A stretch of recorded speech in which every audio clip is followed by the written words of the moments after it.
Hello everyone, good morning. এই জায়গাটা হচ্ছে আমাদের বাড়ির পিছন দিকের জায়গা। এখানে দু রকমের কাঞ্চন ফুল গাছ আছে, সাদা আর হলুদ। আর কলা গাছ আছে, কয়েকটা নয়নতারা গাছ আছে, আর কিছু সুপুরি গাছ আছে।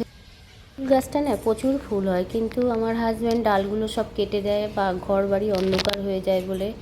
আর না কাটলেও তো হয় না, গাছগাছালিতে ভীষণ পোকামাকড় হয়, তাই একটু ছেটে ছেটে রেখে দেয়। আজকে সাজিতে দেখো এতগুলো ফুল হয়েছে।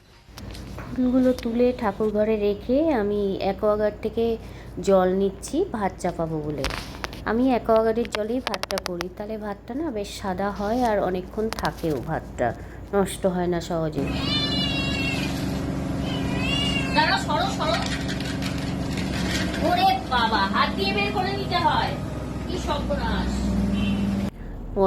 এদিকে ওয়াশিং মেশিনেও কিছু জামা কাপড় দিয়ে দিয়েছি, ওগুলোও কাচা হয়ে গেছে, এবার মেলতে হবে।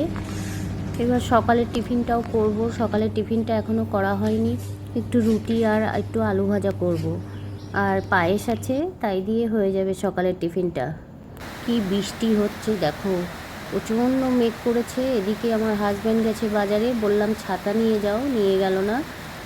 এবার ভিজতে ভিজতে বাড়ি আসবে।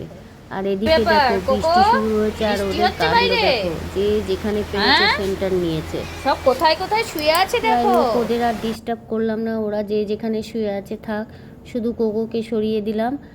একদিকে ভাত হচ্ছে আর একদিকে আমি রুটিটা করে নিচ্ছি। রুটি তো খেতে ভালোই লাগে, কিন্তু এই করার ঝামেলার জন্য না আমার রুটি করা হয় না। আমার মনে হয় তার থেকে লুচি করা অনেক ভালো। লুচি করাটা সহজ মনে হয় যেন, কিন্তু সেটা তো আর রোজ খাওয়া যাবে না। ভাত হয়ে গেছে তো তোমাদের, মাছ দিয়ে সেদ্ধ করলেই হয়ে যাবে। আজ এত বৃষ্টি পড়ছে, মনে হচ্ছে খিচুড়ি রান্না করি। বৃষ্টি আসার আগেই আমি ভাতটা চাপিয়ে দিয়েছি, না হলে খিচুড়িই করতাম। রুটি করে আবার তাওয়াটা ভালোভাবে রাখতে হবে, নয়তো বিড়ালরা ঘুরে বেড়াচ্ছে চারিদিকে, কার কখন পায়ে ছ্যাঁকা লাগবে। সেই জন্য রুটি করে তাওয়াটা না আমি গ্যাসের তলায় রেখে দিই, ঠান্ডা হলে তারপরে বের করি। না হলে বিড়ালগুলো যা উৎপাত করে, বাবা কার কখন পায়ে ছ্যাঁকা লাগবে। এবার আলুটা আমি ভেজে নেব। বৃষ্টি কিন্তু এখনও হয়ে চলেছে, আর সকালের টিফিনটাও নিয়ে আমি খেয়ে নিলাম। আর দুপুরে রান্না করেছিলাম মাছের ঝোল, উচ্ছে আলু ভাজা আর আমের টক। আজ এই পর্যন্তই, বাই।